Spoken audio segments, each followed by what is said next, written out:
Hare Krishna. Hare Krishna. Vandeham Shri Guru Shri Utapadakamam Shri Gurun Vaishnavansha Shri Rupam Sagrajatam Sargana Raghunathan Vitam Tam Sajivam Sadvaitam Savadhutam Parjana Sahitam Krishna Chaitanya Devam Shri Radha Krishna Pavan Saralita Shri Vishakha Nutamsha Om Ajnana-timirandhasya Jnananjana-shalakaya Chakshurunmitamena Tasmai Shri Gurave Namaha.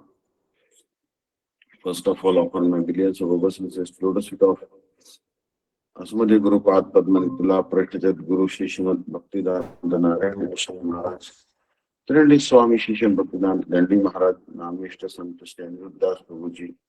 All the Vaishnavas and Vaishnavis who are gathered here, please accept my humble obeisances. So we are discussing Shri Jaiva Dharma, the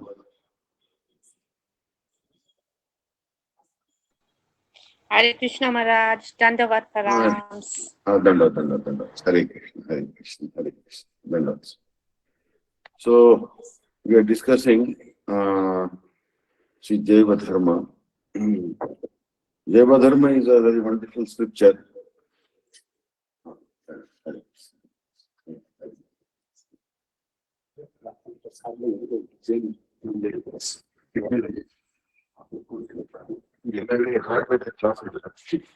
Hare Krishna. Thank you. So, first of all, offer my billions of verses to the speak of Asmani Guru Path Padman Tula Practice Guru Shishan Bhaktivedanta Narayan Vishnu Maharaj, Trinity Swami Shishan Bhaktivedanta Gandhi Maharaj, Namishta Santa Shri Aniruddhas Prabhuji. All the Vaishnavas and Vaishnavis who are gathered here, please accept my humble obeisances. And we are discussing Jaiva Dharma, page number 345. If transcendental entities and material objects belong to completely different categories, how can material objects be used as appropriate examples for understanding transcendental entities? There are different categories of material objects, and the Panditas of the Nyaya school consider them eternal. However, there is no such categorical difference between the Chit, transcendental, and Jada material. I already said that Chit is the only reality, and Jada is simply its transformation, Vikar. The Vikar is different from the original source, but it is still similar to the pure original object in many respects. For example, ice is a transformation of water, and it becomes different from water through this transformation, but the two remain similar in many of their qualities, such as coldness. So this is actually a very nice example the Baba is giving. No?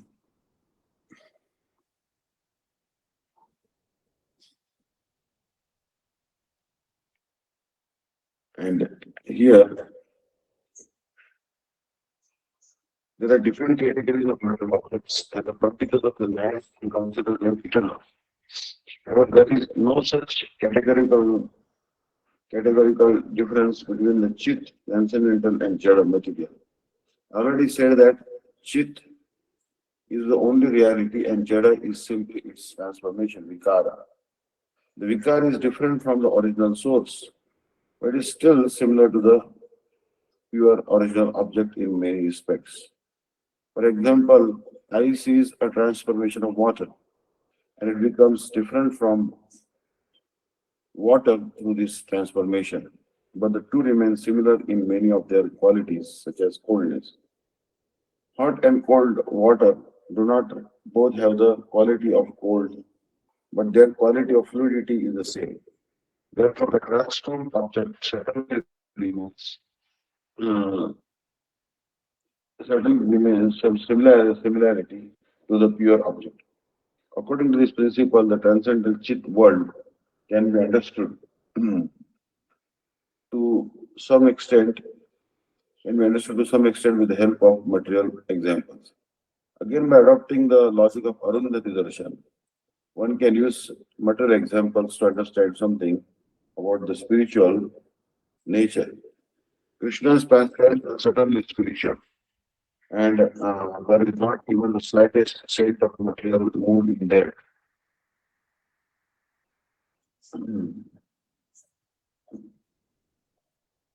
The Vrajalila described in the Srimad Bhagavatam is transcendental, but when the descriptions are read in an assembly, the fruits of hearing them are different according to the respective qualifications of the various platforms. Appreciating the ornamental figures of speech from the mundane perspective, those who are absorbed in material sense gratification hear it as a story of an ordinary hero and heroine. The Madhyamadikaris take shelter of Arundhati Nyaya and experience the transcendental concepts which are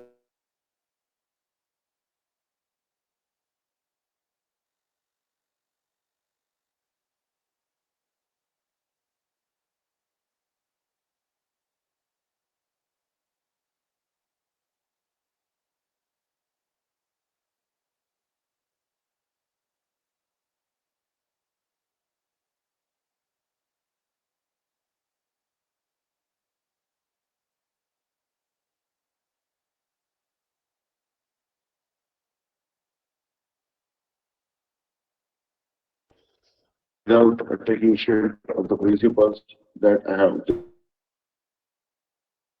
And the conditioned Jiva understand object that renders the wisdom and stops the working of the mind. There doesn't appear to be any method of explaining these such other than the principles of similarity and the logic of reduction. But objects can be either different um, or non-different from each other. So difference and non-difference are not visible in them at one and at the same time. But this is not the case with Paramattattva. We have to accept that Krishna is simultaneously different and non-different from his Jiva Shakti and from the Jiva unit. This is this simultaneous difference and oneness, Vedaved Tattva, is said to be Achintya, but it is beyond the limit of human intellect. What is the difference between what is the difference between Ishvara and the Jiva, Babaji? First, you should understand the non-difference between Ishvara and the Jiva.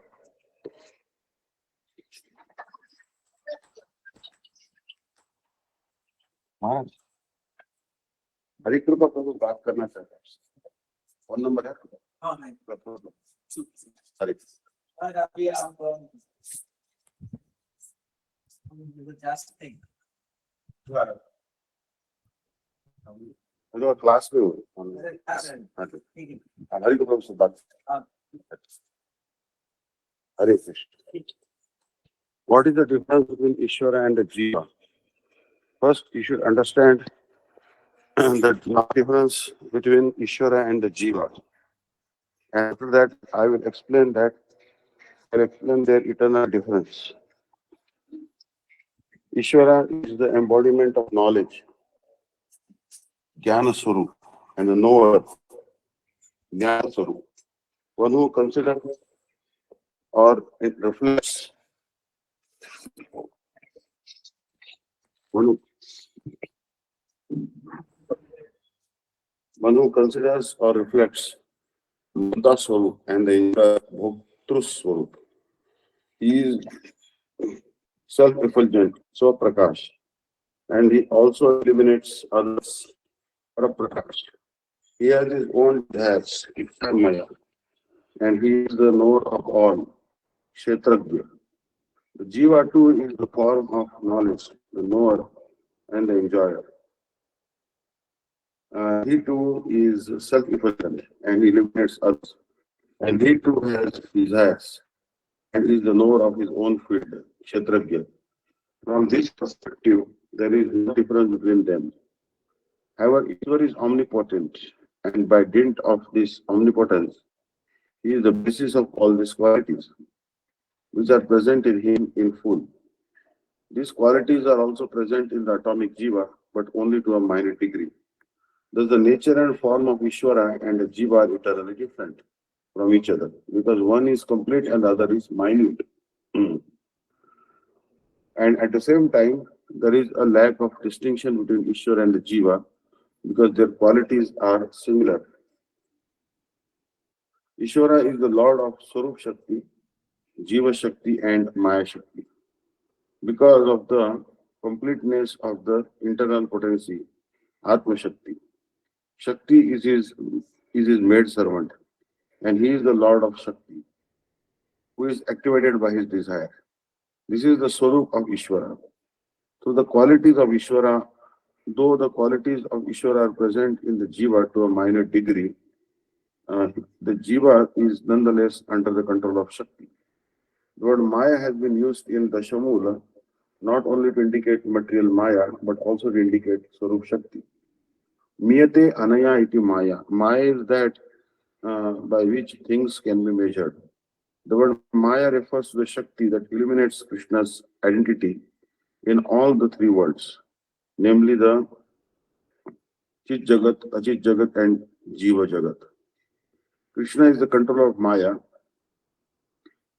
and the Jiva is under the control of Maya. Therefore, it is said in the Shvetashvatara Upanishad 4.9 and 10. Asman Mai Srujate Vishwam Etat Tasmeschanyo Maya Sannirudha. Maya tu Prakritim Vidyan Mainam tu Maheshwaram Tasyavaya Bhutaistu Vyaptam Sarvam Idam Jagat. Parmeshwara is the Lord of Maya. He has created the entire world wherein the jivas are bound in the illusion of material identification. It should be understood that Maya is his Prakriti and he is Maheshwaram, the controller of Maya. This entire world is pervaded by his limbs. In this mantra, the word Mai is used to indicate Krishna, the controller of Maya, and Prakriti is used to indicate the complete Shakti. His great qualities and nature are the special characteristics of Ishvara. They are not present, they are not present in the Jiva, and he cannot attain them even after liberation. It is stated in Brahma Sutra 4.4.17, Jagata Vyapara Varjanam Prakarana Prakarana Sannihitatva. The creation, maintenance, and control of the entire transcendental and inert world is the work of Brahma only and no one else. Except for this activity in relation to the Chit and Achit works, all the activities are possible for liberated jiva. So this state, Yatova Imani Bhutani Jayante, he is that by which all the jivas are created and maintained, and into which they enter and become unmanifest at a time of annihilation. Taittiriya Upanishad 3.1. These statements have only been made in relation to Brahma, and they cannot be applied to the jiva by any amount of manipulation, because there is no reference to the liberated jivas there. The Shastra states that it is only Bhagwan and not a liberated jiva who performs the activities of creation, maintenance, and annihilation. One may suppose that the jiva can also perform these activities, but this gives rise to the philosophy of many Ishwaras, Bahu Ishwara dosha, which is defective. Therefore, the correct Siddhanta is that the jiva is not qualified for the above mentioned activities even when liberated. This establishes the eternal difference between the jiva and Ishvara, and all learned people support this. This difference is not imaginary but eternal. It does not dispose in any state of jiva. Consequently, the statement that the jiva is an eternal servant of Krishna should be accepted as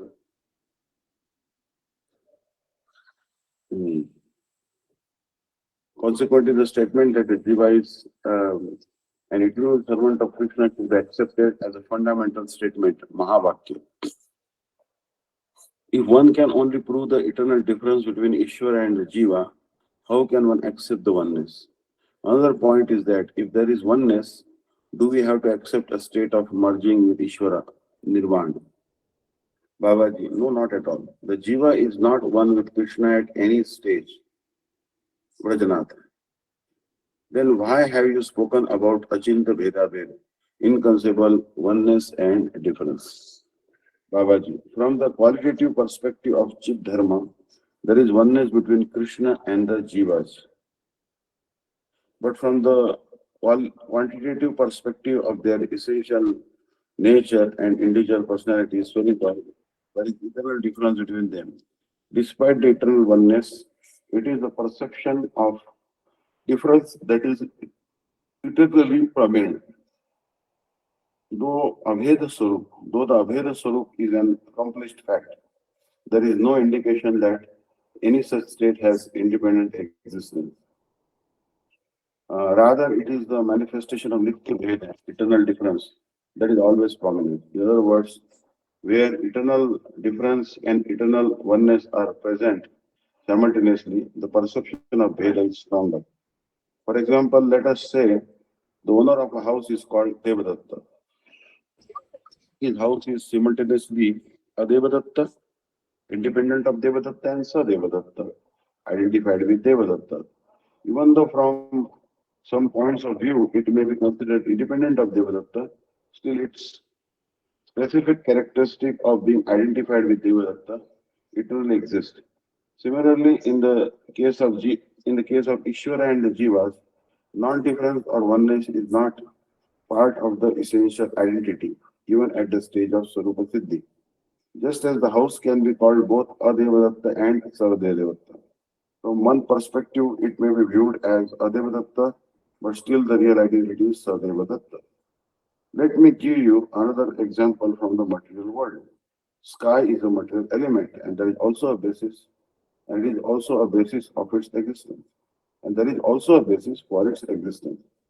But even though the basis is present, only the sky is actually visible. Similarly, even within the non-different Aveda existence, the distinctive eternal difference, Nitya Ved, which is real, is found. And that is why eternal difference is the only definitive characteristic of the essential reality, Vastu. Vijayanath, please explain the eternal nature of the Jiva even more clearly. Babaji, the Jiva is atomic consciousness and is endowed with the quality of knowledge and is described by the word Aham, I.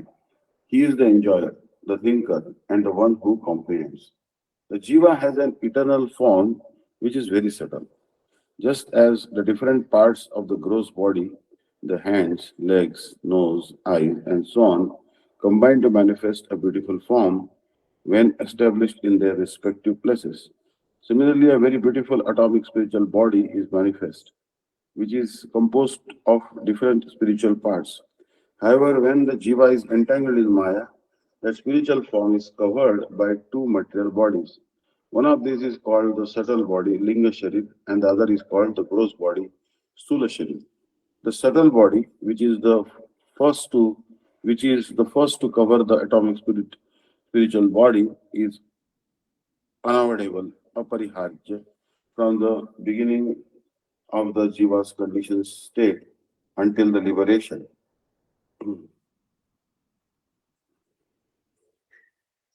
When the jiva transmigrates from one body to the next, the gross body changes, but the subtle body does not. Rather, as the jiva leaves the gross body, the subtle body carries all its karmas and desires to the next body. The jiva's change of body and transmigration are carried out through the science of Pancharani, the five fires which is delineated in the Vedas. The system of Panchagni, such as the funeral fire, the fire of digestion, and rain, has been described in the Chandogya Upanishad and Brahma Sutra. The jiva's conditioned nature in the new body is a result of the influences from its previous birth, and this nature determines the varna in which it takes birth. After entering Varnashram, he begins to perform karma again, and when he dies, he repeats the same process. The first covering of the eternal spiritual form is the subtle body, and the second is gross body. Vajanath, what is the difference between the eternal spiritual body and the subtle body? Babaji, the eternal body is the actual original body and it is atomic, spiritual, and formless. That is, this is the real object of the ego, the real I. The subtle body arises from the contact with matter, and it consists of three vitiated transformations, namely of the mind, intelligence, and ego. Rajanath, are the mind, intelligence, and ego material entities? If they are, how do they have the qualities of knowledge and activity? Babaji. Bhumir apo nalo vayu kham mano buddhire vacha. Ahankarityam me भिन्ना प्रकृति अटकति. अपरियमितस्तमन्यम प्रकृति विद्ये में पराम. जीवभूता महाभाव येदम धार्यते जगत. एतद्योनिनि भूतानि सर्वाण्यपि उपधारय. अहम कृष्णस्य जगतः प्रभावः प्रलयस्तः. Bhagavad Gita 7.4 and 6. 7.4 to 6. My separated eightfold apara or Maya's Prakriti consists of the five gross elements earth, water, fire, air, and space, and the three subtle elements mind, intelligence, and false ego. Besides this, a mighty armed Arjuna, I have a Tatastha Prakriti, which can also be called Para Prakriti, superior nature.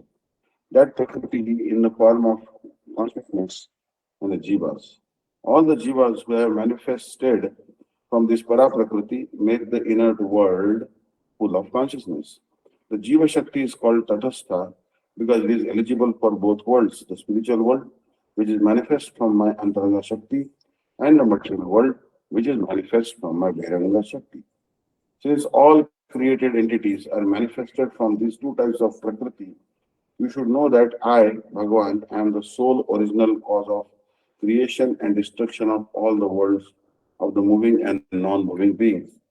These shlokas of Gita Upanishad describe the two types of Prakriti or Sarvashaktiman. One is called Para Prakriti.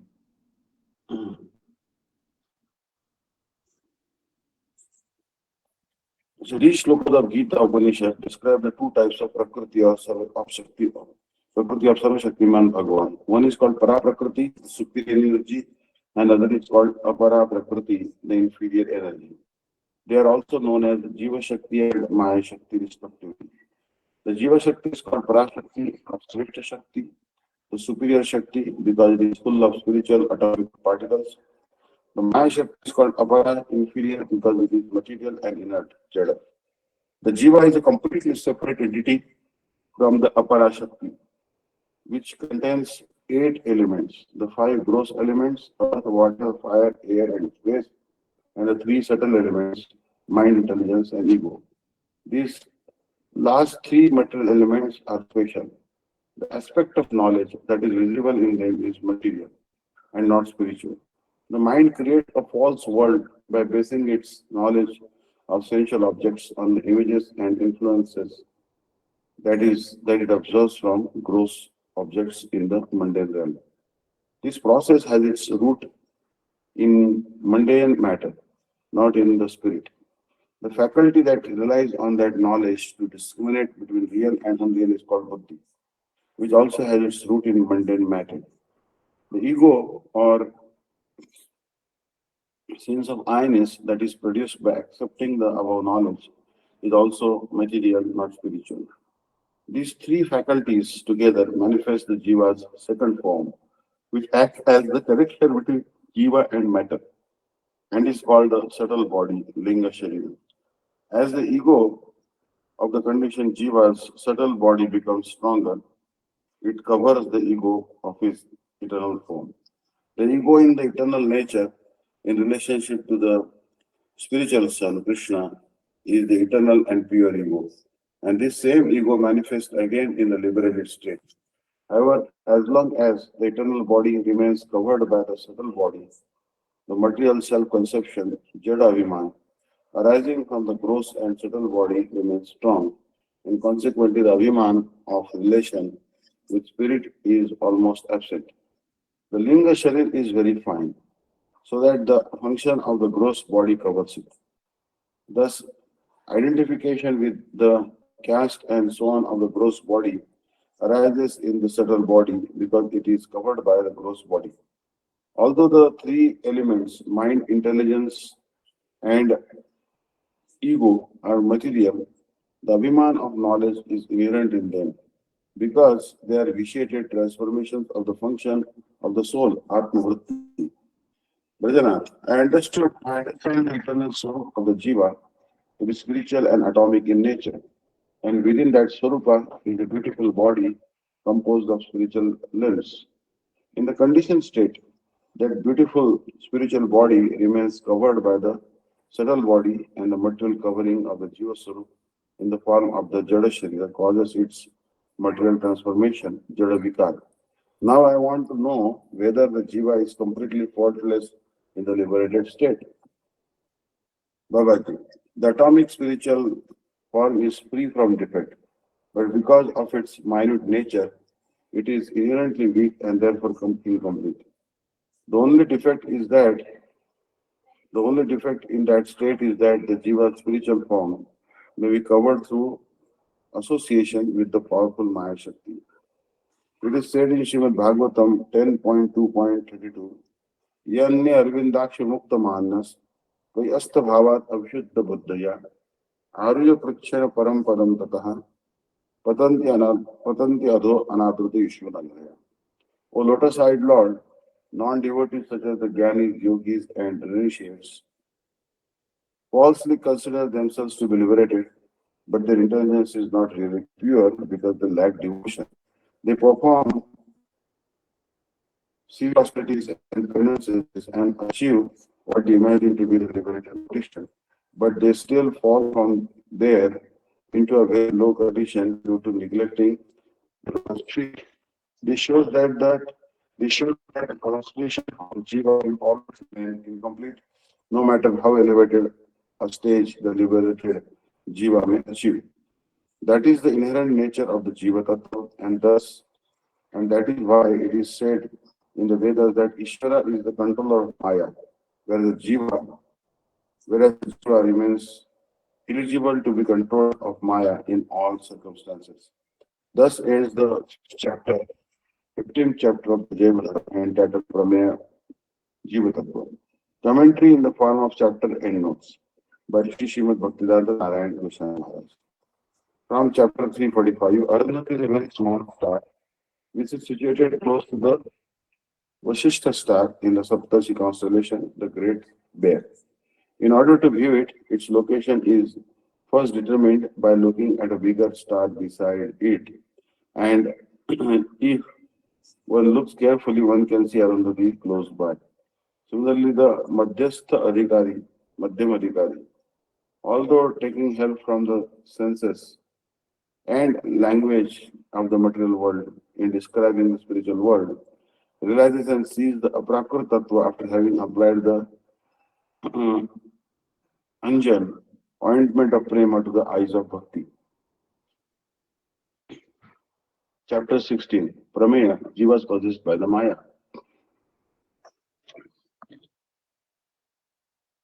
Having heard the illuminating description of Jiva Tattva in the Shamula, Vrana returned to his bed. He was unable to sleep and he began to reflect deeply. I have received an answer to the questions. Who am I? Now I can understand myself to be simply an atom of light in the effulgent rays of the spiritual sun, Sri Krishna. Although atomic by nature, I have my own interest wherein, purpose, knowledge, and a drop of spiritual bliss. Bindu Chitgata Ananda. My Swarup is the spiritual particle, Chitkan. Even though that form is atomic, it is like Sri Krishna, human-like form. Now I cannot see this form, and this is my misfortune. Only an extremely fortunate soul can realize it. It is important that I understand clearly why I suffer in this unfortunate condition.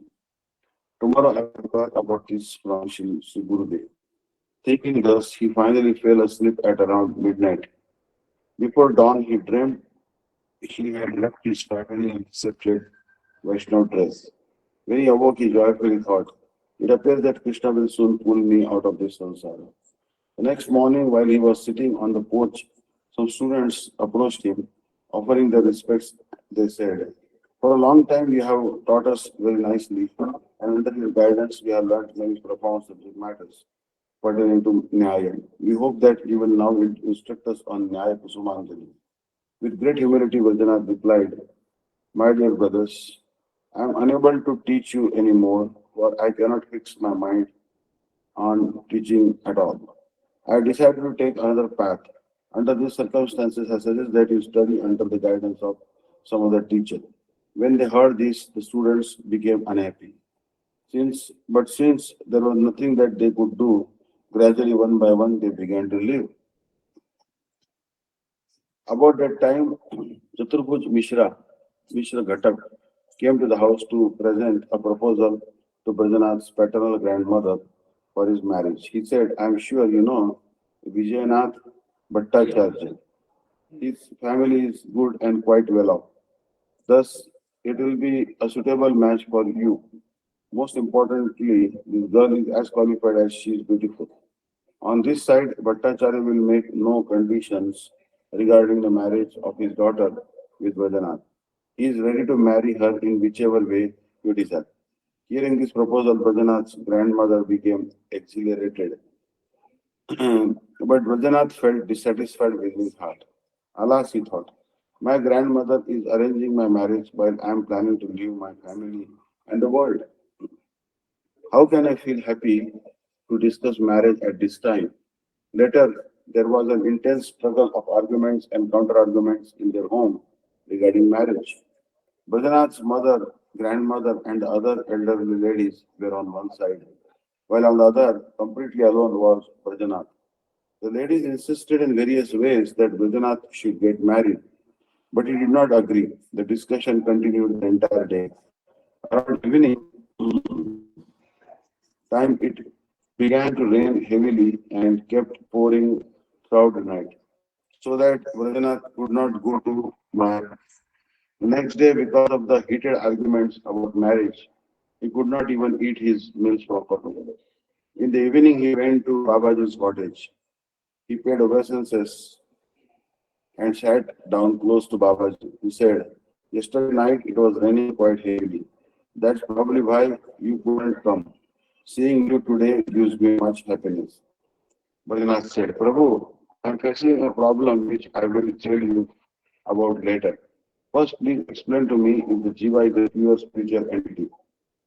How did he become entangled in this miserable world?" Babaji smiled and said, "Sarupaver hinan nijasukhaparan Krishna vimukhan harer maya dandyan guna nigada jalahi kalayati. Tata sthuler lingair dvividhavaranayi क्लेश निकरे महा महाकर्मा महाकर्मालानेर नयति पतिता स्वर्ग निरयो. The Shamol 6 words. By original nature, the Jiva is an eternal servant of Krishna. His Swarupa Dharma is service to Sri Krishna. Bhagwan's bewildering energy Maya punishes those Jivas who are bereft of that Swarup Dharma. These Jivas are diverted from Krishna and are concerned with their own happiness. She binds them in the ropes of the three modes of material nature, Sattva, Raja, and Tama, covers their Swarupa with gross and subtle bodies, throws them into the miserable bondage of karma, thus repeatedly causing them to experience happiness and distress in heaven and hell. Innumerable jivas, innumerable jivas appear from Sri Baldev Prabhu to serve Vrindavan Vihari Sri Krishna as his eternal associates in Golok Vrindavan, and others appear from Sri Shankarshan to serve the Lord of Vaikuntha, Sri Narayana, in the spiritual sky. Eternally relishing rasa, engaged in the service of their powerful, engaged in the service of their worshipable Lord, they always remain fixed in their constitutional position. They always strive to please Bhagavan and are always attentive to Him. Having attained the strength of Chit Shakti, they are always strong. They have no connection with the material energy. In fact, they do not know if there is a bewildering energy called Maya or not. Since they reside in the spiritual world, Maya is very far from them and does not affect them at all. Always absorbed in the bliss of serving their worshipable Lord, they are eternally liberated and are free from material happiness and distress. Their life is love alone, and they are not even conscious of misery, death, or fear. There are also innumerable atomic conscious jivas who emanate as rays in Karanodakshai Mahavishnu's glance upon his Maya Shakti. Since these jivas are situated next to Maya, they pursue her wonderful workings. Although they have all the qualities of the jivas that I have already described, because of their minute and marginal nature, they sometimes look to the spiritual world and sometimes to the material world. In this marginal condition, the jiva is very weak because at that time he has not attained spiritual strength from the mercy of the object of his worship, Seva Vastu. Among these unlimited jivas, those who want to enjoy Maya become engrossed in mundane sense gratification and enter the state of Nitya. On the other hand, the jivas who perform Chit Anushilan of Bhagavan receive spiritual Shakti, Chit Bal, by his mercy. Correct. Tell us. आपको इधर भिजवा दूं प्रसाद हाँ बिल्कुल मेरा कुछ plate what ले plate और उसमें नहीं नहीं मैं पैक करके इधर भिजवा देता हूँ packet correct Hare Krishna thank you Hare thank you Hare मैं तो ऑनलाइन क्लास में हूँ हरे कृष्ण हरे Krishna. On the other hand, the jivas who perform Chit Anushilan of Bhagavan receive spiritual Shakti, Chit Bal, by his mercy and enter the spiritual world. Baba, it is our great misfortune that we have forgotten our service to Sri Krishna and have become bound. We have forgotten our constitutional position, have become bound in the shackles of Maya. Only because we have forgotten our constitutional position are we in this deplorable condition. Brajanath, Prabhu, I understand that this marginal position is situated in Tatastha Sava or in junction of the spiritual and material worlds. Why is it that some jivas go from there to the material world whilst others go to the spiritual world? Babaji, Krishna's qualities are also present in the jivas, but only in a minute quantity. Krishna is supremely independent, and so the desire to be independent is eternally present in the jivas as well. When the jiva uses his independence correctly, he remains disposed towards Krishna. But when he misuses it, it becomes vimukh, indifferent to him. It is just this indifference that gives rise to the desire in the jiva's heart to enjoy Maya. Because of the desire to enjoy Maya, he develops the false ego that he can enjoy material sense gratification. And then the five types of ignorance: tamaha, not knowing anything about the spirit soul; moha, illusion of the bodily conception of life; mahamoha, madness for material enjoyment; tamishra, forgetfulness of one's constitutional position due to anger or envy; and andatamishra, considering death to be the ultimate end. Our is pure atomic nature. Our liberation or subjugation simply depends on whether we use one mind independence, whether we use our mind independence properly or misuse it. Brajanath, Krishna is Karunamay, full of mercy. So why did he make the jiva so big that he became entangled in Maya?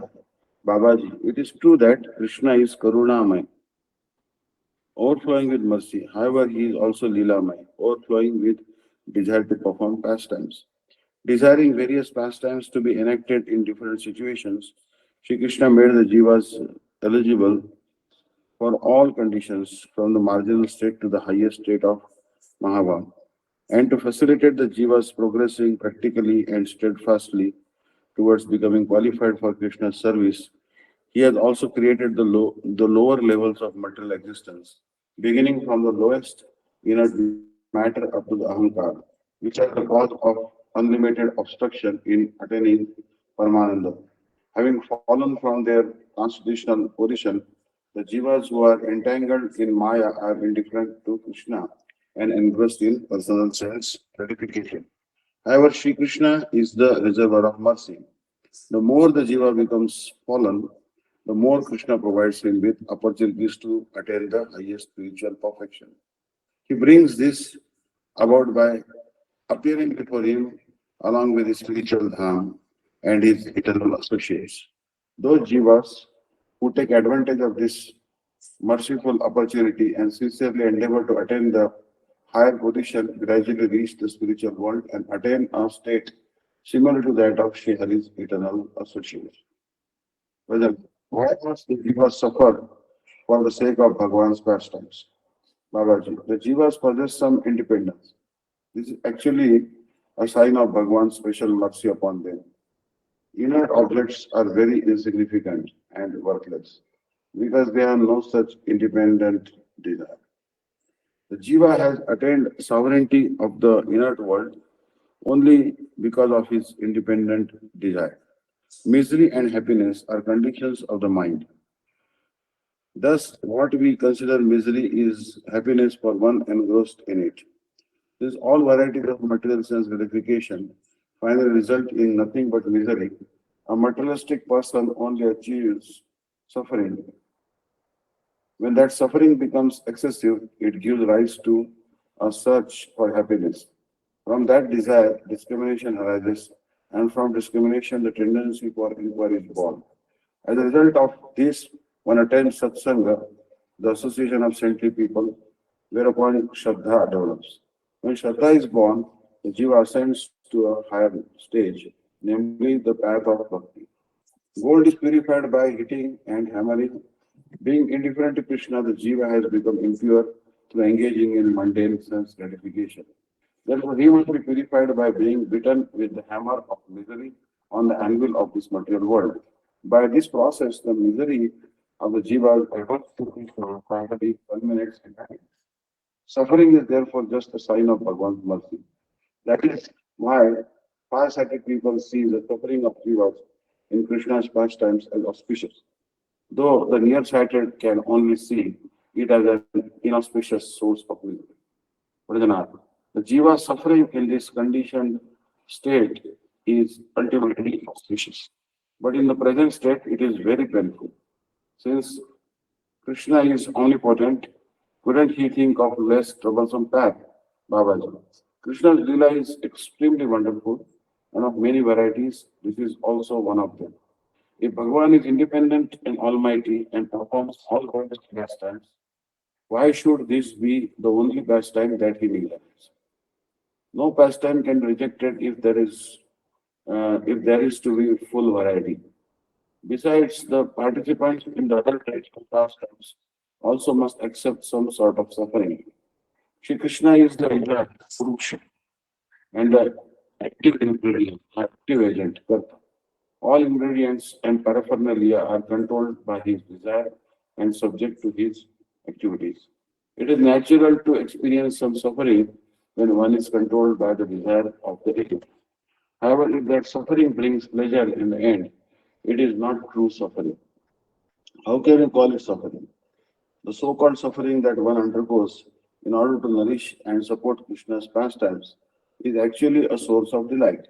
The jiva's independent desire has caused him to abandon the pleasure of serving Krishna and instead accept suffering in Maya. This is the jiva's fault, not Krishna's. Brajanath. What harm would there have been if the jiva had not been given the independent desire? Krishna is omniscient, and he gave this independence to the jivas, even though he knew that they would suffer on account of it. So, isn't he responsible for the jiva's suffering? Babaji. Independence is a precious jewel, in the absence of which inert objects are insignificant and worthless. If the jiva had not received independence, he would also have become as insignificant and worthless as the material objects. The jiva is an atomic spiritual entity So he must certainly have all the qualities of spiritual objects. The only difference is that Bhagwan, who is the complete spiritual object, possesses all these qualities in full, where the jiva only has them to a very minute degree. Independence is a distinctive quality of the spiritual object, and an object's inherent quality cannot be separated from the object itself. Consequently, jiva also has this quality of independence, but only to a very minute degree, because he is atomic. It is only because of this independence that the jiva is the supreme object in the material world and the Lord of creation. The independent jiva is a beloved servant of Krishna, and thus Krishna is kind and compassionate towards him. Seeing the misfortune of the jiva, and he misuses his independence and becomes attached to Maya, he chases after him, weeping, and appears in the material world to deliver him.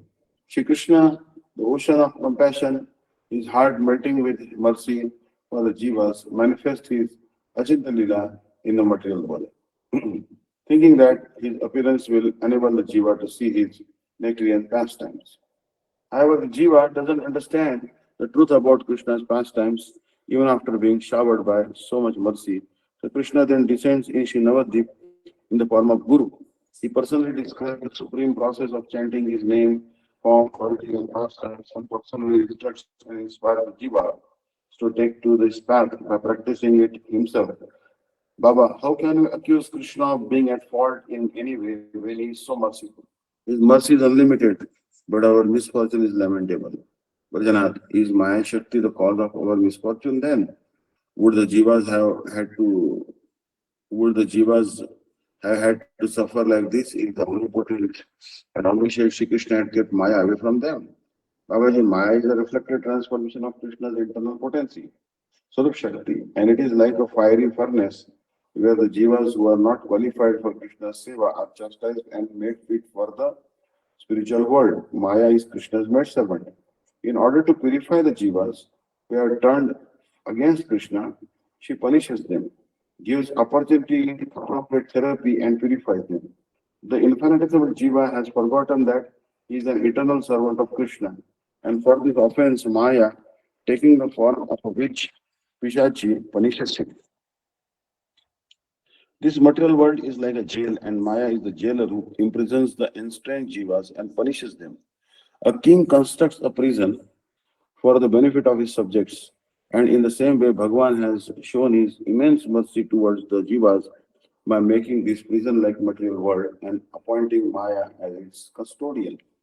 Brajanath, if this material world is a prison, it also requires some suitable shackles. What are they?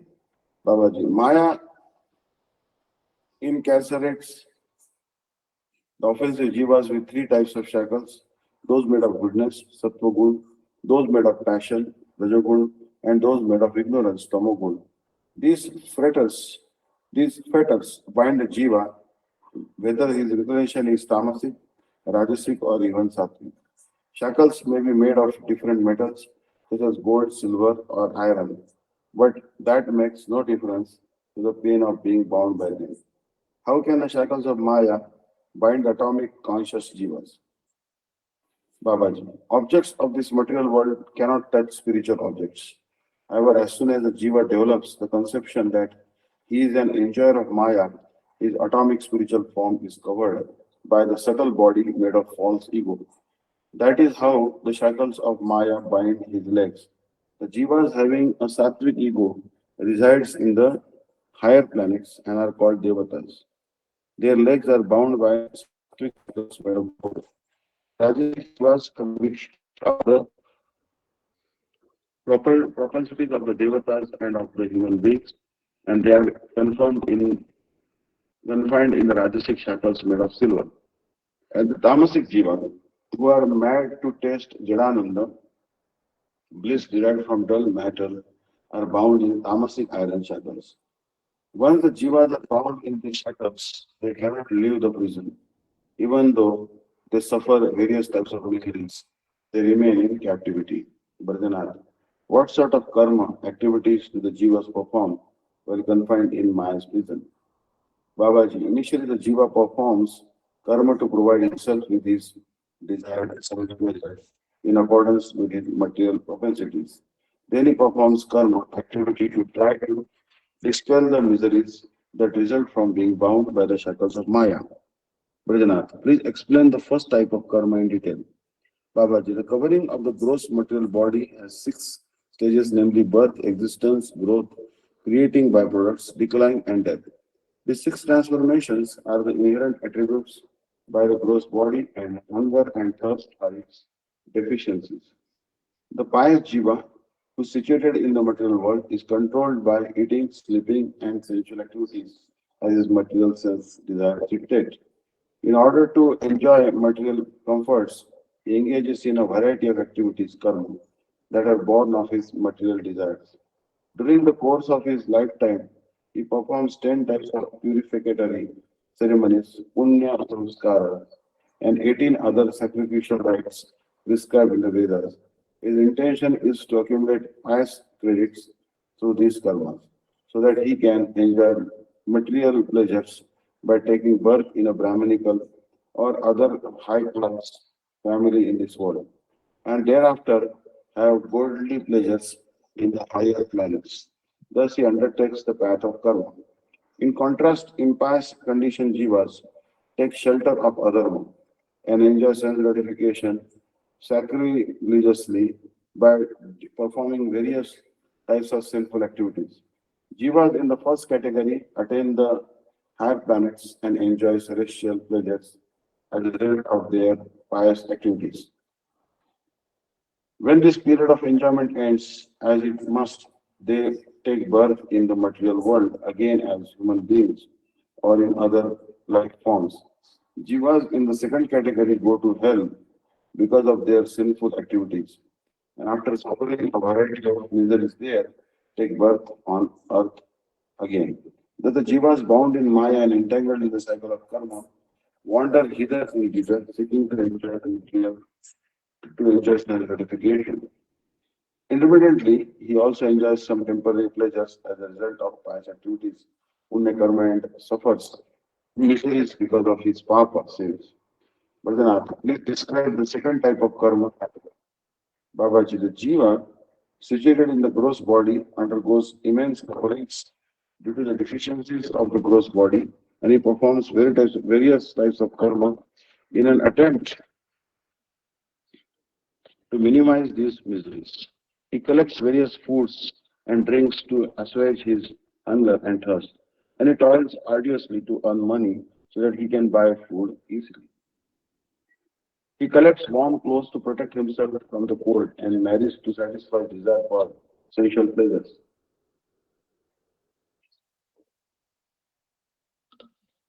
and works hard to maintain his family and children and fulfill their desires, fulfill their needs. He takes medicines to cure diseases of the gross body and fights with others and goes to courts of law to protect his material assets. He indulges in various sinful activities such as fighting, enviousness, stealing, and other misdemeanors. Because he is controlled by the six force, namely kama, lust, krodha, anger, mada, intoxication, moha, illusion, matsarja, envy, and bhaya, fear. All these activities are to elevate his suffering. Thus, the entire life of the bewildered jiva is vested in trying to fulfill his desires and avoid suffering. Brajanath, wouldn't Maya, wouldn't Maya's purpose have been served if she had only covered the jiva with the subtle body? Babaji, the gross body is also necessary because the subtle body cannot perform well. Desires develop in the subtle body because of the activities that the jiva performs in his gross body. And the jiva receives another gross body that is suitable to fulfill those desires. Bhajanath, what is the connection between karma and its fruits?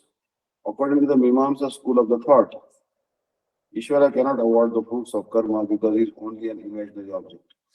The followers of this school say that performing karma produces a tattva called apurva, and this apurva gives the fruits of all the karmas. It is true. Babaji, the followers of Imamsa school do not know the actual meaning of the Vedas. They have very basic understanding that the Vedas generally prescribe various types of sacrifices, and they have concocted a philosophy based on this. But their doctrine is not found anywhere in the Vedas. On the contrary, the Vedas state very clearly that Ishvara awards all fruits of karma.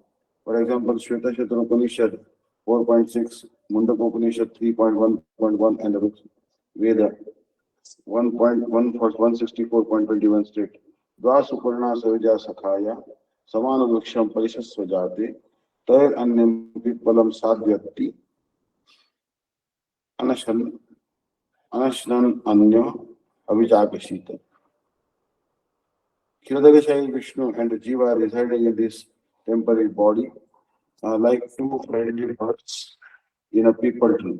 Of these two birds, the one, the Jiva, tastes the fruits of the tree according to his karma, while the other, Paramatma, does not taste the fruits but simply observes as a witness. The purport of this sloka is that this samsara, material world or material body, is like a pipala tree in which two birds are perched. One of these is the conditioned jiva and the other is his friend, Ishvara, Paramatma. The first bird tastes the fruits of the tree while the other bird simply watches him. This means that the jiva who is bound by Maya performs karma and enjoys the fruits that Ishvara, the Lord of Maya, awards according to the jiva's karma. This pastime of Sri Bhagavan continues until the jiva turns towards him. Now, where is the apurva of the followers of Mimamsa philosophy here? Think about this yourself. Godless doctrines can never be complete and perfect in all respects. Bajanath, why you said that karma is beginningless? Babaji, the root of all karma is the desire to perform karma. And the root cause of this desire is avidya, ignorance. Avidya is forgetfulness of the truth. I am an eternal servant of Krishna. And it does not have its origin in mundane time. Rather it originates in the Tatastha junction of the spiritual and material worlds. That is why karma does not have its beginning in mundane time and is therefore called beginningless. Vedanath, what is the difference between Maya and Avidya? Babaji, Maya is a Shakti of Krishna, and Shri Krishna has created the material universe through her and has instigated here her to purify the jivas who are averse to him. Maya has two aspects, avidya and pradhan.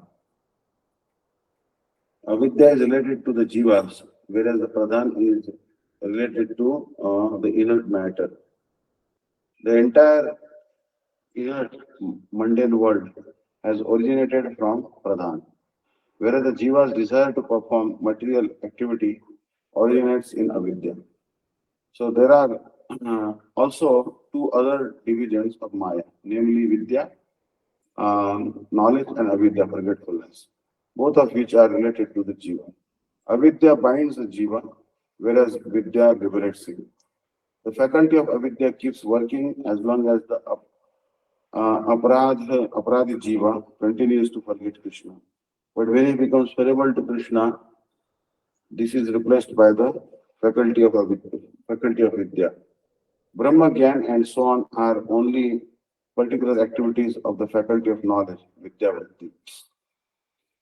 When discrimination first develops, the jiva tries to engage in auspicious activities, and when discrimination has matured, spiritual knowledge manifests. Avidya covers the jiva and Vidya removes that covering. Vrajanath, what is the function of the pradhan? Babaji, when Ishvara's endeavor, represented by time Kala, stimulates Maya Prakriti, it first creates the unmanifest aggregate of the material elements, Mahat Tattva. Matter, Dravya, is created by the stimulation of the faculty of Maya called Pradhan. False ego, Ahankar, is born from a transformation of Mahat Tattva, and space, Akash, is created from a tamasic transformation of the false ego. Air is created from a transformation of space, and fire is created from a transformation of air. Water is then created by the transformation of fire, and earth is created by the transformation of water. This is how the material elements are created. They are called the five gross elements, Pancha Mahabhutas. Now here, how the five sense objects, Pancha Tanmatra, are created. Kala, time, stimulates the faculty of Prakriti called Avidya and creates the tendencies within the Mahatattva for karma and jnana.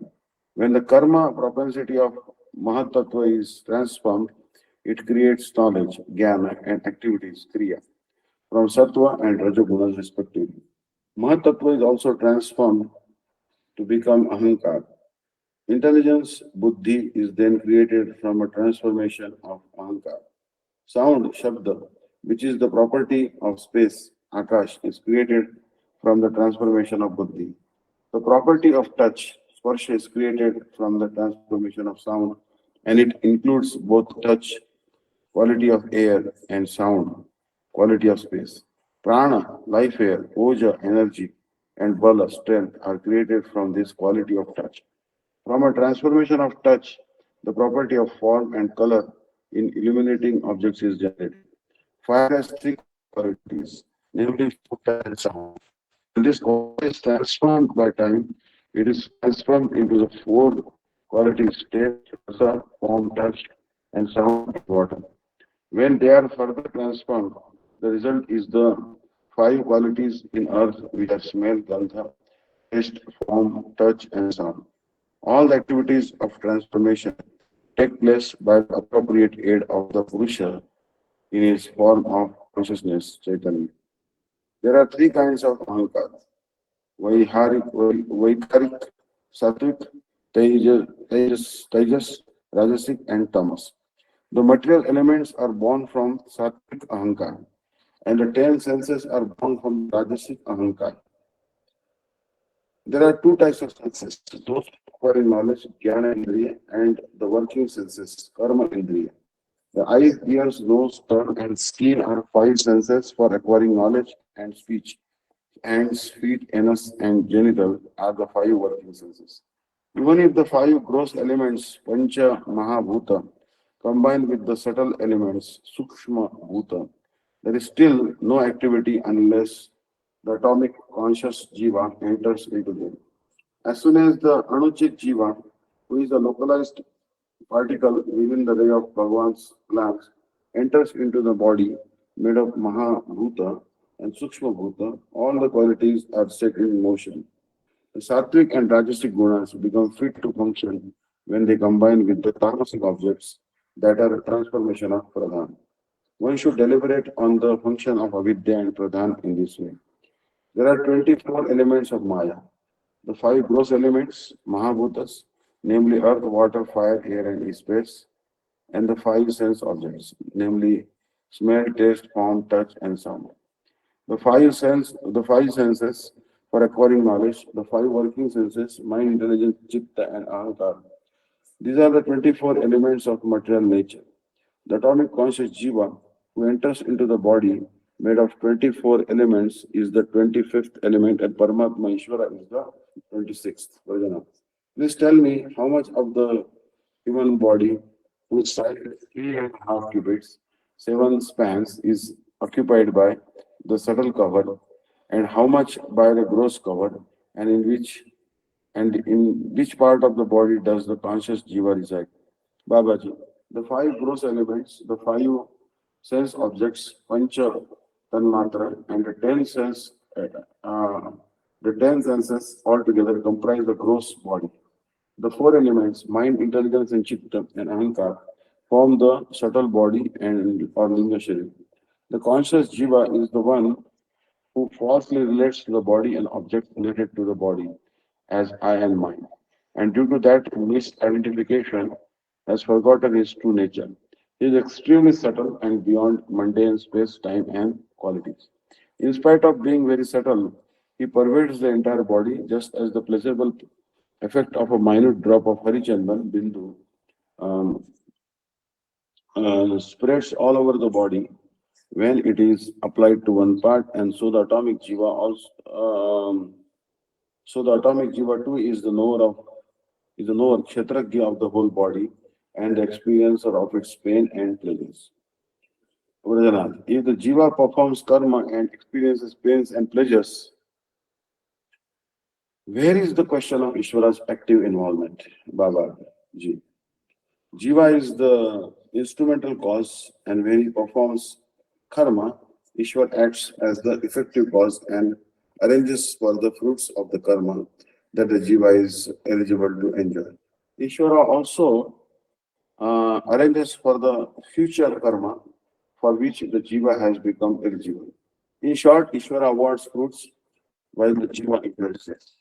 Bhajanath, how many types of Baddha jivas are there? Babaji. There are five kinds, namely those whose consciousness is completely covered, Acharita Chetana, those whose consciousness is shrunken or contracted, Sankuchit Chetana, those whose consciousness is vertical slightly, Mukulita Chetana, those with developed consciousness, Vikasita Chetana, and those with fully developed consciousness, Purna Vikasita Chetana. Bhajanath, which jivas have completely covered consciousness? So we'll stop here today. This is a question on page number 370. Which jivas have completely covered consciousness? So here the gradation of consciousness, Acharit Chetan, Sankuchit Chetan, Mukulit Chetan, Vikasit Chetan, Purna Vikasit Chetan, different gradations is explained by Srila Babaji Maharaj to Vajanath. So please note down the page number 371. We'll begin from the page number Yes, 371. Next time we'll have a class. Thank you so much. Hare Krishna. Dandavad Pranams. Hare Krishna. Hare Krishna. Hare Krishna, Dandavad Pranams. Thank you so much, Maharaj. Dandavad. Hare Krishna. Hare Krishna. So anyone has any comments or questions? This is we are giving class live from Anirudh Prabhu's place, Virat Nagar. And Sripad Dandi Maharaj also arrived today, myself, and Sri Kapil Dev Yadav, KD Yadav Prabhu. So we all arrived by car, and today there was a Shobha Yatra, and Srimad Bhagavatam will be given by one Pandit scholar, and Sri Anirudh Prabhuji will be also attending this Bhagavat Saptah. Today was Shobha Yatra. In Shobha Yatra, they carried the copy of Srimad Bhagavatam on the head, and the devotees were doing wonderful kirtans. And we led the kirtan, Nama Kirtan. I was leading the kirtan and others were following. It was very good. And Sripad Maharaj was sitting in the car. Anil Prabhu was also sitting in the car because it was a long walk. And so it was very good. The whole village heard the Nagar Kirtan. Then Sripad Dandi Maharaj showed me one hill, which is in Virat Nagar. Because it is night time, I don't think my camera will be able to capture this hill now. But in the daytime, I'll send you some pictures across. How five Pandavas were in Agyatavas. They were in incognito. They were not to be detected by the agents of Duryodhana. And then there they had secret meeting and they decided that they would disguise as sannyasi, as a cook, as a dance teacher, as a caretaker of cow barn, as a caretaker of the horse barn, and whatever it is. In this way, all the Pandavas and Draupadi herself disguised as a Sairandri, as a beautician for the queen of Virat. So, anyways, Queen Virat's brother-in-law, means his wife's brother, he was a very strong demon by the name Kichaka. Bhim apparently killed him, and he actually, when he was killing Kichaka, he kicked the earth so deep that very deep lake, a deep well was formed. And Sripad Anil Prabhu was telling that it is very deep. It means it's almost so deep we cannot understand how deep it is. They tried to measure once by material ways by putting the rope and some iron piece. They tried to measure the depth of this well created by the kick of Bhima on the ground, and they couldn't find the depth of that particular well. So this particular place, and very wonderful place, Virat Nagar. Because in Mahabharata is always talking about Virat Nagar. Virat Parva is one of the major parts of Sri Mahabharata. And Srila Gurudev was telling that Pandavas themselves suffered so much miseries in their life. Draupadi was stripped naked right before the eyes of her own husbands. but she didn't retaliate. And she simply prayed to Krishna, and Krishna saved her. So Gurudev said that due to our past karma, someone is hurting us, someone is harming us. So we should not be agitated. We should learn to tolerate and keep on doing our bhajan. He said that we should try to do, if we get a chance to stay in Braja, and despite getting a chance to stay in Braja, if we don't do bhajan, then really we are very unfortunate. He said the particle of dust in Braja can give us Krishna Prem. So recently, just yesterday, I was in Braja. So very, very fortunate to stay in Rupsad and Gaudiya Math. Have darshan of the deities installed by Srila Gurudev. And I came to Kapil Dev Yadav Prabhu's house. Maharaj also arrived by flight yesterday night, and so so it is very good. And we had darshan of Shanirudh Prabhuji. During the discussion, Shanirudh Prabhuji posed a question that why the devotees have no taste for chanting the holy name. Then he told us that devotees don't have a taste for chanting the holy name because their ahar or the food they eat is not correct.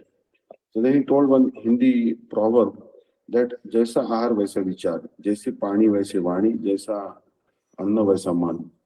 Means our mind, our inclination to chant depends on how we honor the prasadam. He said that when we honor prasadam, we should chant the Hare Krishna mantra 4 times or 8 times with every morsel as we chew it. Because when we chew the food with chanting Hare Krishna Mahamantra, then the pravritti or inclination to chant will go in our bloodstream and will naturally begin to chant.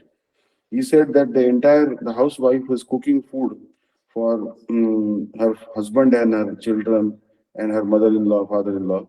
That wife who's cooking food for the whole family can take the whole family to Vaikuntha. Because when she's cooking, when she's cutting vegetables, she should chant the Hare Krishna mantra. And the vibration of that Hare Krishna mantra will enter the food, and everyone who's honoring that food, Mahaprasad is offered to Krishna, will benefit. So then he also told that there are some prayers for Vaishnava Prad. And he told the story of there is one devotee by the name Vishwaranjan Banda, who was a Udiya devotee, and he was working for a mall. And in that mall, he was in purchase department. Once he thought that one particular product will be sold very nicely and the company will make handsome profit if he purchases extra quantity of that particular product. Without taking permission from his superiors, he ended up purchasing great deal of that product. Speculating that it will result in nice profit for his company. But this decision taken by Vishwaranjan Panda to purchase that particular commodity to a greater degree without permission go down well with his superiors. And they ended up almost firing him. So when he was about to be fired, he called Shanirudh Prabhuji that, Prabhuji, I am about to be fired for my mistake. Then Prabhuji, and he argued with his superiors, and that made the things even worse. And they were now reluctant to hear his case, and they wanted to let him go as soon as possible. Then Shanirudh Prabhuji told him that there is a prayer in Hindi. You should utter this prayer 11 times. Ananta Koti Vaishnavan, Ananta Koti Sadhugan, Mahima Aapke Charan Sharan. So this is a prayer to innumerable Vaishnavas that whatever offenses I committed to you in the past, present, and future, please forgive me. I am a very fallen soul. I am an insignificant soul. I am a speck of dust at your lotus feet. So it's a real prayer to Vaishnavas of past, present, and future. So when he offered that prayer to Vaishnavas 11 times, which Anil Prabhu said that takes only 7 minutes, immediately his boss took back the decision of firing him, and he was reaccommodated in the service. So he ended up saving his job. So Anil Prabhu said that this particular prayer is so potent that it can bail you out of many miserable situations. Our offenses are only the cause by which as a result, we don't develop taste for chanting the name of Krishna. Or even if we are chanting the name of Krishna, the result of Krishna Prem doesn't manifest because of the offenses. So this potent prayer given by Shanirudh Prabhuji, actually it is revealed to him by Krishna through the mercy of his Gurudev, is very capable prayer to bestow again bhakti in our heart and remove the offenses. So Shanirudh Prabhuji's discussion was mainly about the Harinam. He was telling that all of you, you chant more Harinam and honor Prasadam while chanting the holy name. Offer the prayers for her happiness. Mother should cook while chanting the Hare Krishna mantra like this. And then tomorrow, when Pandit has come, Pandit ji will speak, Shri Shastri ji will speak Bhagavad Katha. The Bhagavatam will be in two sessions. It will be from 8 o'clock to 12 o'clock. And the other session will begin at 2 o'clock to 6 o'clock. So there will be a hectic day. And Maharaj, I think he will be also here for 7 days. He hasn't booked his ticket yet to Bangalore, but he's supposed to fly to Bangalore maybe 19th, and so tentatively 19th or 20th, I don't know. But he hasn't booked a ticket yet. And then we'll proceed to Kolkata, where a disciple of Sripad Maharaj, his house, there is a deity installation of Krishna. So 23rd is very auspicious day, Akshat Tritiya. And Akshat Tritiya is the day whatever you do becomes brings you unlimited result, indestructible result, imperishable result. So it's a very auspicious month. The weather is not too cold, not too hot here. So it's very nice weather right now. Very light fan, as you can see in the background. Very light fan is evolving, and even if I turn it off, I will not be hot here. It's a very wonderful ashram here. We have rooms here. Maharaj is also staying in that adjacent room. Many, about 300 devotees from entire India are expected to arrive for attending Bhagavad Sapta, and also some local devotees who are relatives of Sri Anil Prabhuji and his village members. They will also attend Bhagavad Sapta. So, Nityam Bhagavata Sevaya. Bhagavatam is always we should study Bhagavatam under the guidance of Mahabharata Vaishnavas. Vanchakalpatarvesha Kripa Sindhukha Baridanam Pavanebhyo Vaishnavebhyo. Hare Krishna. Hare Krishna Maharaj and the backgrounds. Thank you so much. Please can you Hare do Krishna. Jai Diwani? Thank you, Hare Krishna.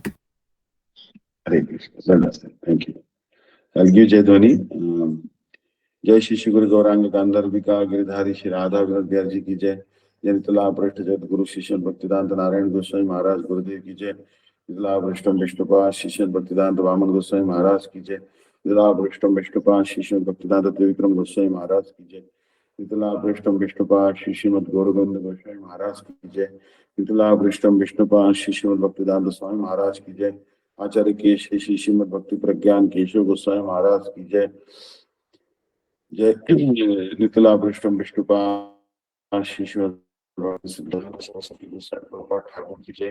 Shri Krishna Chaitanya प्रभु नित्यानंद श्री अद्वैत गदाधर श्रीवासरि गौर भक्त वृंद की जय। जय श्री राधा कृष्ण गोप गोपी गोवर्धन द्वारसनात्मक शिशु मंडल की जय। हरिनाम संकीर्तन की जय। अनंत कोटि वैष्णव वृंद की जय। त्रिदंडी स्वामी शिशु भक्तिदान दंडी महाराज जी की जय। नामनिष्ठ संत अनिरुद्धास प्रभु की जय। श्री विराट नगर की जय। श्री भागवत सप्ताह की जय। समागत भक्त वृंद की जय। निताई गौर प्रेमानंदे हरि हरि बोल।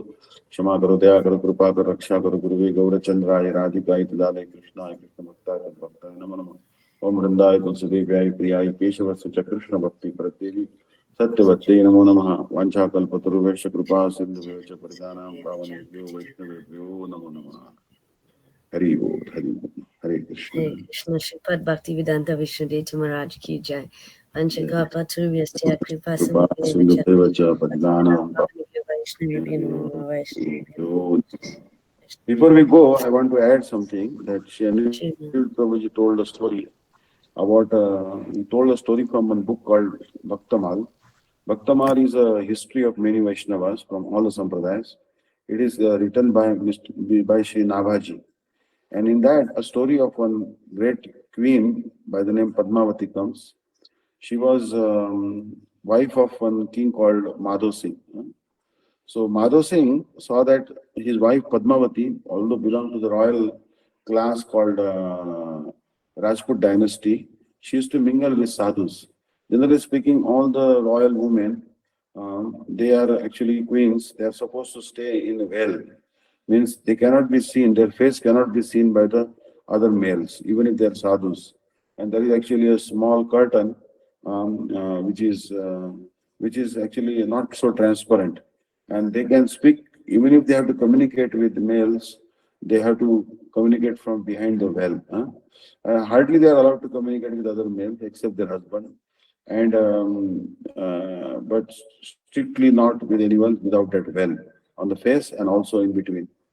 But she used to openly communicate with sadhus. So Madhav Singh was visibly disturbed because his wife is not maintaining the social etiquette meant for the aristocratic classes of women uh, prescribed for the Rajput dynasty. So he decided to, he asked different kings, he invited them for meeting and he said, my wife is not following the etiquette, what should I do? Then all the kings said that devour her, get her devoured by a big lion. So, so he said that, okay, I will keep lion hungry for 10 days in a cage, and then I will release the lion on her in open playground surrounded by walls. And all the kings climbed on the wall and they released a very terrible lion to devour Padmavati, the wife of King Madho Singh. Um, when they released the lion and they thought that within 2 minutes the queen will be devoured by the lion. But when the lion came roaring towards the queen, she remembered Narsingadev and she immediately started praying to Narsingadev. Oh Lord Narsinga, you are so merciful. You have come to meet me. You are giving me direct darshan. And then what happened? When she offered prayers to the lion really assumed the mood of Narsingadev. And immediately he lowered his head and he took his paw and put on the head of this queen like this. And then he started jumping around and on the kings who were standing on the walls to devour them. And then all kings, they realized that yeah, this particular lion, he is now made friendship with their wife and now he's trying to devour us. They fell on the ground and asked forgiveness from the lion. They said, we are Narsingadev and we have committed a great offense to this pure devotee Padmavati. So please forgive us. And then that lion actually became quiet and went inside the cage because he was empowered by Narsingadev. The mood of Narsingadev manifested him because Bhagavan is in everyone's heart. So Narsingadev gave him his own mood. What is the mood of Narsingadev? Prahlad Hridayallata Bhakti Vidya Vidaranam Sharadindum Richim Mande Parindram Badanam Harim. Ugropi Anugrahivayam Sabhaktanam Nurkeshari Keshari Vaswapotanam Annesham Ugra Vikrama. That although lioness or lion may be very harmful for other living entities, that lion or lioness is very kind to her cubs, his or her cubs. So like that, uh, that particular lion exhibiting the mood of Narsingadev manifested parent-like affection, Vatsalya mood towards Padmavati, the devotee queen, and showed intense mood like he showed to Hiranyakashipu. So when everyone asked forgiveness, then that lion retracted his mood of Narsingadev and went back in the cage. So this particular story, I have not read in Bhaktaman, but I'm going to search and read it again.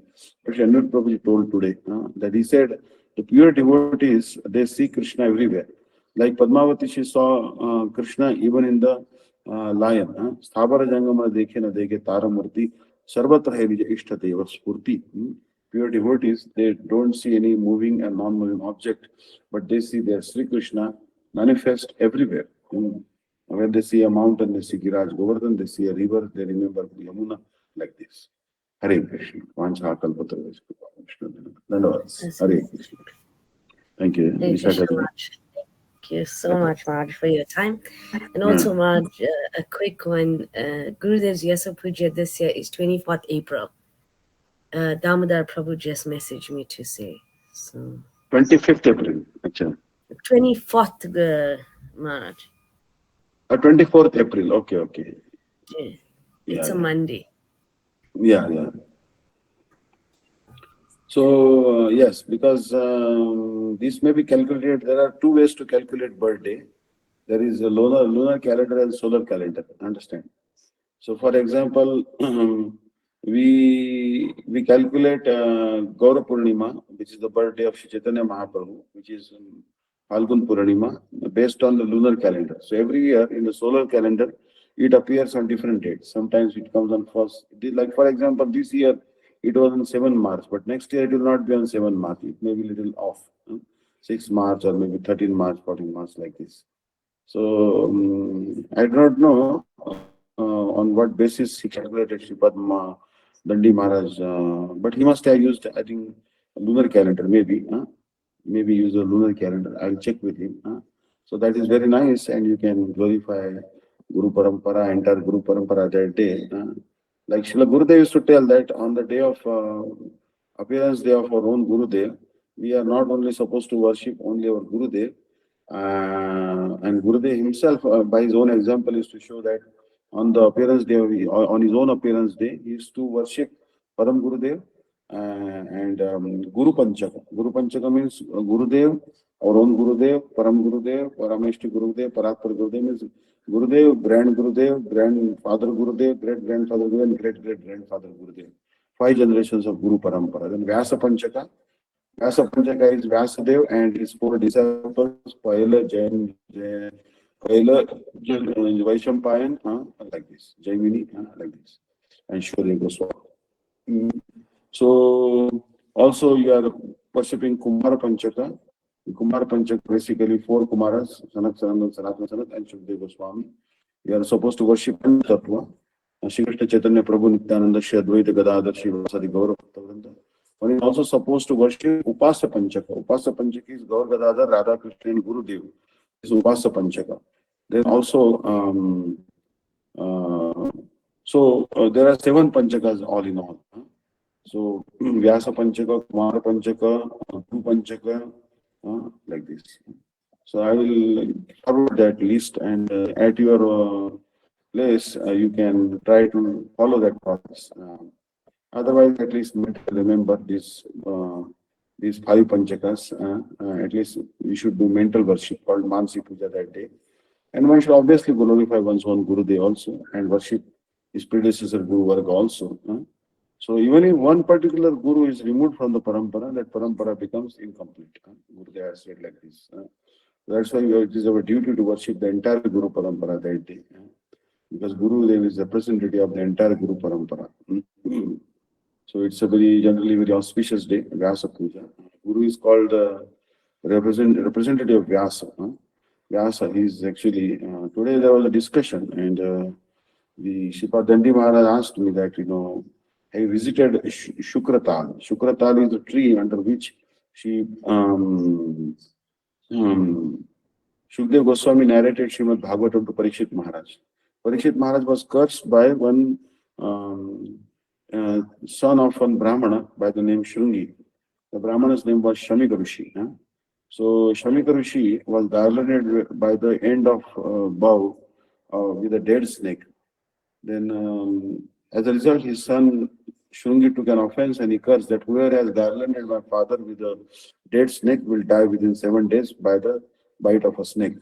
So Parikshit Maharaj, realizing that he has to leave this world within 7 days' time, he sat underneath a tree on the bank of the Ganga. But the Ganga has now receded behind and very far from that tree.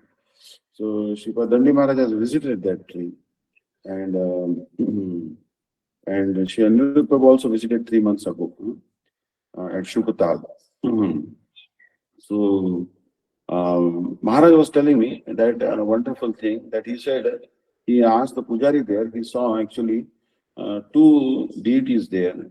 He asked, who are these 2 deities who are hearing the class of Sri Shukdev Goswami? And they said that these are the deities of Shamik Rishi, the bigger deities of the father, the smaller deities of the son. Shamik Rishi and his son Shrungi, they were hearing the Bhagavad Katha also. Means Parikshit Maharaj was cursed, and the son who cursed both heard the Bhagavatam from Shukdev Goswami. Then Maharaj was telling that in fact this is just a pastime. Actually, if this pastime would not have taken place, then the Bhagavad would not have been revealed to us. So therefore, it was not really Parikshit Maharaj's fault or Shrungi's fault, but rather they elected a particular drama or a pastime by which this wonderful nectar of Srimad Bhagavatam was revealed to us. So then Maharaj personally showed the interest in acquiring one copy of entire Srimad Bhagavatam in Hindi language. Because generally speaking in India, the Hindi Bhagavatam, which is read by common people because it is very cheap and easily available, is from Gita Press. Gita Press is a press which is in Gorakhpur. But that Gita Press Bhagavatam is translated by Sri Shantannath Dwivedi, who later came to be known as Shekhandananda Saraswati, who was a staunch Mayavadi. So Srila Gurudev didn't like to read that Bhagavatam because here and there he sprinkled that Siddhanta of Mayavad. And that really pains the hearts of the pure devotees when they hear this Mayavad Siddhanta. So Srila Gurudev encouraged Sri Tirtha Maharaj and Madhu Kandilwal Didi and other devotees to translate authentic Bhagavatam from Bengali, and Srila Gurudev personally edited that Bhagavatam. So it is published, Srila Gurudev's Bhagavatam is published now, all the 12 cantos. How they published it? First 4 cantos in one volume, just translation. Then canto number 5 to 9 in another volume, just translation. Then they published 10 canto in one volume because 10 canto is really big. And then they published 11th and 12th canto in a separate volume. So these 5 volumes Sripad Dandi Maharaj received yesterday, and also 10th canto of Srimad Bhagavatam with commentary, Vishwanath Chandra Thakur and other commentaries. So those also he received. So he was very happy. So Nityam Bhagavata Sevaya, Nityam Bhagavata Sevaya. When we study Bhagavatam or hear Bhagavatam, we should recite at least one verse of Bhagavatam every day. Rajendra Das Maharaj says that if you don't know any verse, then you should remember only one verse. Krishnaya Vasudevaya Devaki Nandanaya Cha Nanda Gopakumaraya Govindaya Namo Namaha. This verse, which is prayer of Kunti to Krishna, this should be recited. If you cannot recite the entire verse, you can only say the last line of this particular verse, Govindaya Namo Namaha. At least 1/4 of the line of one verse of Bhagavatam should be recited every day. Bhagavatam is literary incarnation of Sri Krishna. So Shukdev Goswami revealed it to Parishit Maharaj on the bank of the Ganga, that is place called Shukata. So Maharaj said, we'll go one time, he promised. We'll again once go and we'll have darshan of that wonderful place where Shukdev Goswami narrated Bhagavatam to Parishit Maharaj. So this is wonderful. So simply by hearing Bhagavatam, bhakti comes. Yasyavashrayamanayam Krishne Parama Purushe Bhaktir Utpadyate Pumsa Shoka Moha Bhayapaha. Simply if we desire to hear Srimad Bhagavatam, Shoka Moha Bhayapaha. This bhakti will manifest in the heart by hearing Bhagavatam, which will remove our lamentation, our bewilderment and fear. Everyone is afraid in this world. This material world is, everyone is fearful, as we studied in Jaiva Dharma today, that how this material world has given us the dress of, or camouflage or dress of a prisoner, and there is a gross body and there is a subtle body, understand? And this Maya is torturing us. But Mimamsakas, they cannot understand this. Bhaktivinoda Thakur was talking about Mimamsakas. Those who follow the Mimamsa's philosophy. They say that not everything is controlled by Bhagavan. There is some substance called Adrushta which controls one's destiny. But this is not accepted. Srila Gurudeva quotes one verse from Padyavali in Manas Shiksha. Mimamsa Rajasa Malimas Tursham Tavarna Dirishware Garvo Darga Katarga Kutarga Karkasha Diyam Durepi Varta Hari Janantopina Janate Shuti Sukam Shirangi Sangadrute Suswadam Pariveshanti Parasam Guruvina Darvis Kushit. In India, when they are serving some type of sabji or sometimes even mango juice, they use a very long ladle to serve that mango juice to others.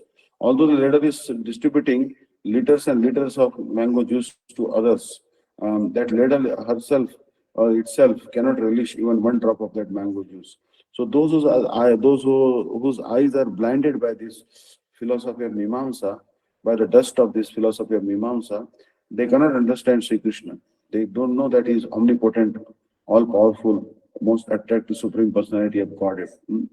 So therefore, these 6 theistic philosophies in India, although Sarvam Bhattacharya was very well versed in these 6 philosophies, theistic philosophies of India, his mind was not satisfied. So he finally told that Jnatam Kana Bhujam Matam Parjatar Anvikshiti Shikshita Mimamsa Vidaiva Sankhya Sarani Vede Vitirnamati Vedanta Parishirita Sarvasam Kintu Swaran Madhuri Dhara Kachalananda Sunu Murli Matchittam Akarshati. That although I know all these six theistic philosophies of India, today we mentioned also Sankhya philosophy. Sankhya philosophy means enumerating different elements, five working senses, five knowledge acquiring senses, five sense objects, Panchatan Matra, and then also there are five great elements, earth, fire, air, and ether. Then mind, intelligence, all one consciousness, and then the 25th element is the soul, and 26th element is Paramatma. This Sankhya Yoga was narrated by Kapil Dev to Mother Devoti in Bindu Sarovar in Gujarat. So, but still, Kapil Dev's Sankhya philosophy is based on bhakti. There is another Kapil who gave atheistic Sankhya philosophy, which we don't accept. So, we should try to only aspire for bhakti. So, we are not so much interested in other theistic philosophies if they are devoid of bhakti. What to speak of atheistic philosophers, which don't accept even the existence of God, like Buddha Mat, Jain Mat, Jain Darshan, Buddha Darshan, or Charvak Darshan, Krutva Krutam Vivet, Yavan Jivet, Sukham Jivet, Vasmi Buddha Sadhyasya, Kuto Punaragamanam Vivet. Beg, borrow, still drink, he, who knows that tomorrow. This Charvak philosophy is not our philosophy. Our philosophy is to there is a future. If you do bad activities, we'll have to suffer. We should not do any sinful activities, not give trouble to other living entities, and do our bhakti very nicely. Hare Krishna. Hare Krishna Maharaj, thank you so much, Dandavat Prams. Thank you for giving us your time in your busy schedule, and thank you, dear devotees, for joining in today. And we'll see you all on Thursday with Shripad Bhaktivedanta Dandi Maharaj for question and answers. So anybody has any questions, please do send it through and we will put it through. Thank you, Hare Krishna Dandavat Prams. Thank you, Maharaj, once again for attending the class and joining us. Thank you, dear devotees, for joining, and we'll see Shripad Bhaktivedanta Vishnu Daivata Mj again on Friday with Chaitanya Charitam Lilamrita. Thank you, Hare Krishna Dandavat Prams. Hare Krishna Maharaj Dandavat Prams. Thank you. Vishakha दीदी की जय, समस्त भक्त वृंद की जय, निताय गौर प्रेमानंदे Hari Hari. Hare Hare. Hare Krishna Maharaj, Dandavat Params.